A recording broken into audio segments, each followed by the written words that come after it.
চট্টগ্রাম নগরীর উন্নয়নের জন্য নেয়া প্রকল্প কাজে নানা ব্যত্যয় নিয়ে ক্ষোভ জানিয়েছেন গৃহায়ন ও গণপূর্ত মন্ত্রণালয়ের উপদেষ্টা আদিলুর রহমান। পরে চট্টগ্রাম উন্নয়ন কর্তৃপক্ষের নেয়া প্রকল্পগুলোর দুর্নীতি তদন্তের হুঁশিয়ারি দেন তিনি। এছাড়া নগর উন্নয়নে বৃহত্তর জনগোষ্ঠীর লাভের বিষয়টি বিবেচনার দাবি জানান নগর পরিকল্পনাবিদরা।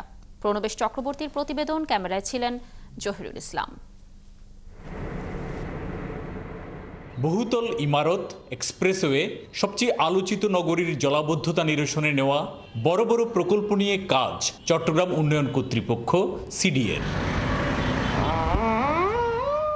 শনিবার সিডিএ সম্মেলন কক্ষে চলমান উন্নয়ন প্রকল্প ও সামগ্রিক কার্যক্রম বিষয়ে মতবিনিময় সভায় এসব প্রকল্প কার্যক্রমের স্লাইড প্রেজেন্টেশনে বিগত আওয়ামী সরকারের কাজের নমুনার উপস্থাপন দেখে ক্ষোভ প্রকাশ করেন গৃহায়ন ও গণপূর্ত মন্ত্রণালয়ের উপদেষ্টা।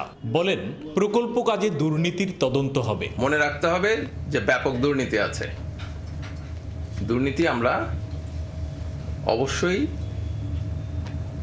তদন্ত করব, দমন করব। সৌন্দর্য দেখে আগে চট্টগ্রামকে ঘুমন্ত পাহাড়ি শহর বলে অভিহিত করা হলেও এখন সেই সৌন্দর্যের আর দেখা মেলে না সভায়, বলেন ভূমি মন্ত্রণালয়ের উপদেষ্টা হাসান আরিফ। যে চট্টগ্রামের জন্য কিন্তু আগে বিভিন্ন ইংরেজি কাগজে লেখা হতো দি স্লিপিং হিলি টাউন, আপনার মনে থাকবে, বলা হতো স্লিপিং হিলি টাউন, পিকচারেস্কিউ। তো এখন তো কিছুই দেখছি না। গত 15 থেকে 16 বছরে মেগা প্রজেক্টে মেগা দুর্নীতি হয়েছে বলে অভিযোগ করেন city mayor doctor Shahadat Hossain. আর নগর উন্নয়নে বৃহত্তর জনগোষ্ঠীর লাভের বিষয়টি বিবেচনায় নেওয়ার উপর জোর দেন নগর পরিকল্পনাবিদরা।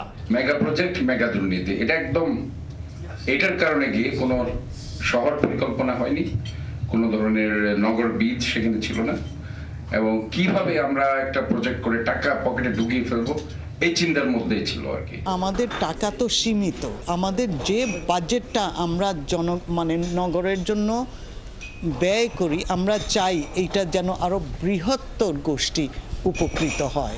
চট্টগ্রামের জলাবদ্ধতা নিরসনে প্রায় 8,000 কোটি টাকার প্রকল্প কাজ করছে সিডিএ। এছাড়া এলিভেটেড এক্সপ্রেসওয়ে সহ বেশ কিছু মেগা প্রকল্প রয়েছে সিডিএর। প্রণবেশ চক্রবর্তী, 71, চট্টগ্রাম।